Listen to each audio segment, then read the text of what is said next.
E aí, pessoal? Olha, vamos ser sinceros. Estudar toda a matéria de biologia para o Enem parece às vezes uma missão impossível, né? É tanto conteúdo, tanto nome, tanto processo, que a gente fica até meio perdido, sem saber por onde começar. Mas, e se eu disser que existe um caminho mais inteligente, um jeito de focar no que realmente importa?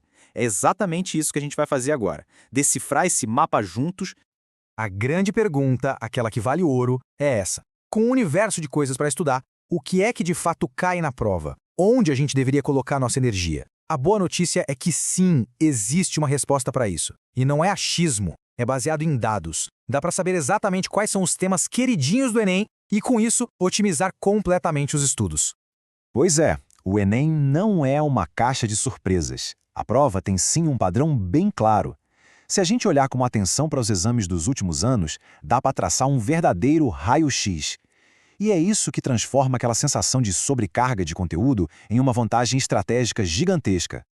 E aqui, os dados falam por si. Olha só que impressionante. Ecologia não é só o tema mais comum. Ela domina a prova com 27% de todas as questões.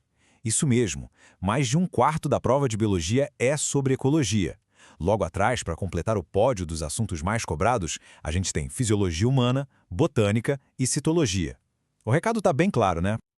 Então, o pulo do gato é esse. Vamos direcionar nossa energia para onde ela vai dar mais resultado. A partir de agora, a gente começa a nossa contagem regressiva. Vamos mergulhar nos 3 temas que são, sem dúvida, essenciais para mandar bem na prova. Foco total. E começando a nossa contagem com a medalha de bronze, o nosso terceiro tema mais importante é, na verdade, uma dupla dinâmica. Exatamente, um combo poderosíssimo. Citologia e genética. É aqui que a gente parte do micro para entender o macro. A gente está falando do estudo da célula, sabe? A base de tudo, o tijolinho da vida. E da genética, que explica como as características são passadas adiante. É literalmente o ponto de partida para compreender como a vida funciona. E para detalhar um pouco mais, em citologia, o foco tem que ser nas organelas-chave, tipo a mitocôndria, e em processos como o ciclo celular. Já em genética, as leis de Mendel são um clássico que sempre aparece, junto com as aplicações mais modernas de biotecnologia, como transgênicos e clonagem, que são assuntos super atuais. Mas como o Enem cobra isso? Ele conecta os pontos. Uma questão pode, por exemplo, falar sobre uma tal de proteína P53 que regula o ciclo da célula e perguntar o que acontece se ela não funcionar direito. E a resposta? A formação de um tumor. É a aplicação pura de um conceito básico a um problema real de saúde. É assim que o Enem pensa. Ok, subindo no nosso pódio com a medalha de prata, o segundo tema mais cobrado é um que tem tudo a ver com o nosso dia a dia. Fisiologia humana. Aqui o objetivo é entender a nossa própria máquina, o corpo em ação. Como ele funciona, como ele se defende de doenças e, principalmente, como os diferentes sistemas conversam entre si para manter a gente com saúde. Dentro da fisiologia, o Enem adora cobrar sistemas como o digestório e o endócrino, sabe a parte de hormônios. Mas o grande destaque, de verdade, vai para as questões de saúde pública. Entender o sistema imunológico, o papel das vacinas e conhecer as principais parasitoses que afetam a população brasileira é fundamental.